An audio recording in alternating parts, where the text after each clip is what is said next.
Alright, I'm going to go over the S&P 500 futures chart here. We've got FOMC tomorrow and a possible rate hike. Just wanted to lay out my plan for the day and the days ahead, what I'm really getting ready to do. I've already put all the fibs on this chart that I'm going to need.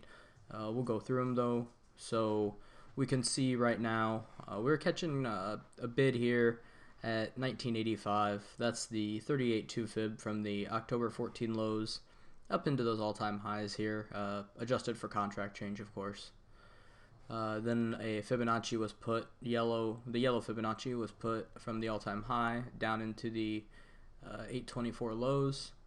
And I also put one here from the start of the drop on 818 down to the low. It's always hard to assume which one of these two to use, so I put them both on the chart. It's better to have more information than not enough. I'd hate to not label one of those and then have that be a sticking point that really hurts one of my trades. So here you can see that we're rejecting this green 61.8 from the initial drop. It's 1988 area. And then above that, we have the 61.8 from the all-time high drop at 2001, 2002 area. As we know, the 61.8 is the strongest fib level. So certainly looking for a resistance. If we do break over this 1988 area, I would look for a pass up into the 2000s to test into this price. If we want to go and we want to look at volume real quick, we can see that there is quite a bit of a null here.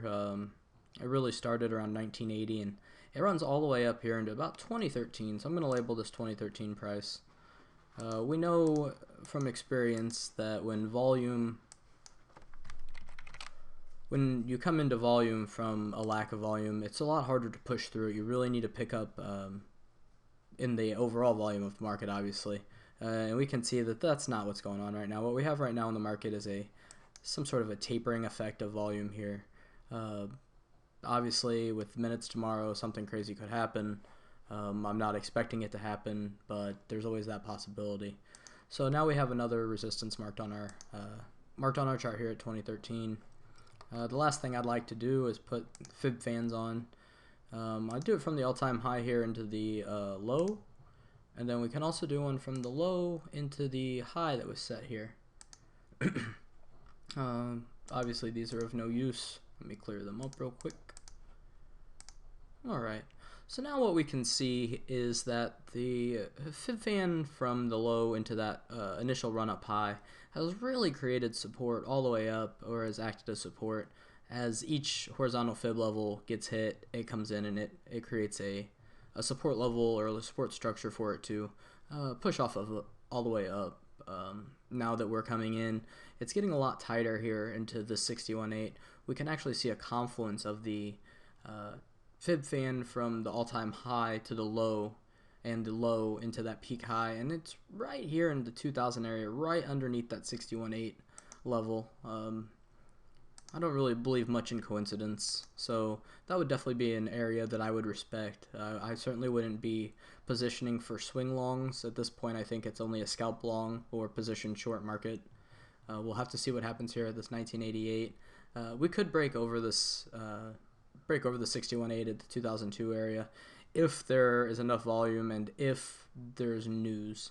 I would be hard pressed to believe that we could hold over 2013 without pulling back quite a bit of a distance. And by quite a bit of distance, I mean I'm still in the camp that I would not be surprised if we can retest down here into the 1850 area and possibly all the way down in this 1819 range when we set that bottom on 824, but that's quite a bit of range. What we want to see now is a reason to start positioning short, I think, and so that's what I'm looking for, is an area to get swing short so I can play not only in the futures market but also in swing options as well. So I would assume that I will start my base position somewhere up here in the 2000s and add all the way into the 2013s. We'll have to see what the FOMC minutes bring out though.